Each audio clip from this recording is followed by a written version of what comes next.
Do you ever get the feeling that the mainstream media hates you and they employ people who actively despise you?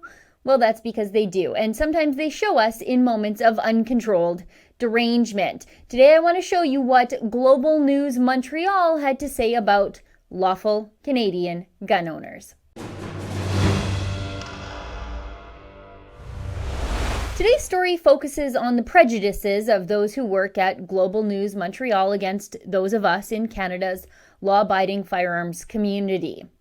We have to tell this story, though, using screenshots posted by people within the firearms community to their social media sites. But first, the context. Global News Montreal posted a story with the headline, "The more gun ownership, the more mass shootings. This isn't rocket science," expert says. Now, the story, of course, is clearly looking to blame innocent Canadian gun owners for the surge in illegal handgun use and gang violence in Toronto and shootings in the United States. Fine, I guess, no surprise there. We, or at least I, am used to the concealed bias of the Canadian mainstream media outlets. And the bias of these outlets is exactly why I have a job, to act as a counterbalance and to, of course, tell the other side of the story. But when this story was first published to Global News Montreal's Facebook page, the bias, well, it wasn't all that concealed. Just look at this. "Guns only exist to kill people. That's why they were invented. Gun lovers can F off. Get your thrills doing something else." Wow. So someone in the firearms community noticed this and sent a message to Global News Montreal's Facebook page. "Attacking legal gun owners and hunters. Very immature. I thought you had higher integrity than that.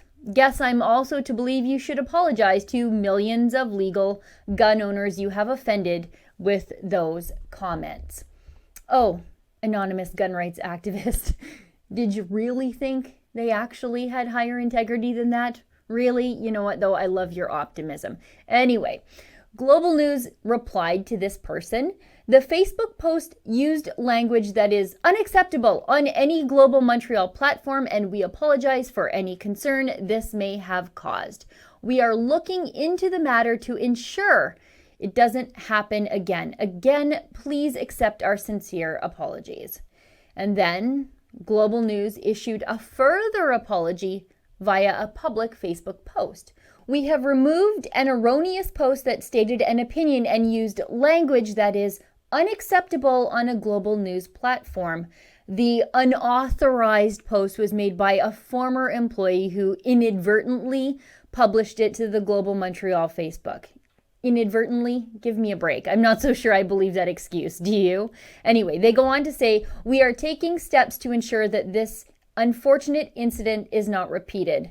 Blah, blah, blah. We deeply regret the error and apologize."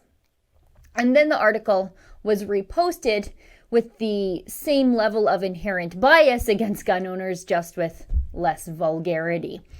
I don't know about you, but instead of being shocked and angry, I find the honesty a little refreshing here. I know this is how newsrooms talk about normal people on a whole host of issues us deplorables and sewer rats find near and dear to our hearts. I kind of like how they're being upfront here for once with us.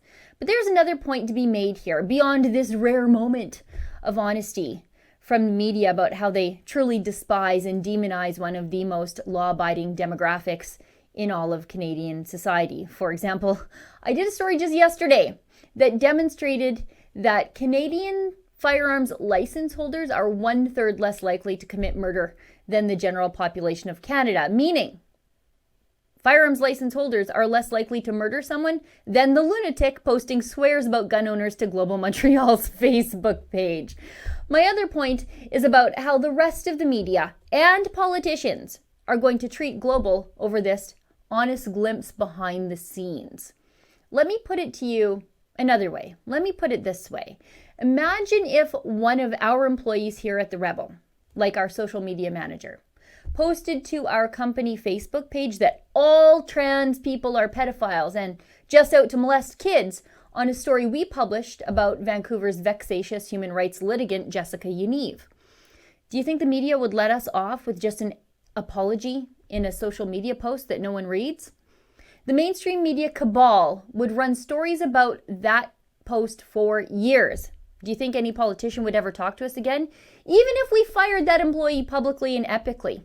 No, they wouldn't. And conservative politicians would be hounded by journalists, like those at, let's say, Global Montreal, to disavow us for our bigotry. And those politicians would, to satiate the mob. Global is absolutely going to get off with a sorry and a whoopsie-daisy for their bigotry, if anyone covers it at all, and conservatives will still continue to speak to them at length. And they tell me there's no such thing as a media party. For the Rebel.media, I'm Sheila Gunn Reid.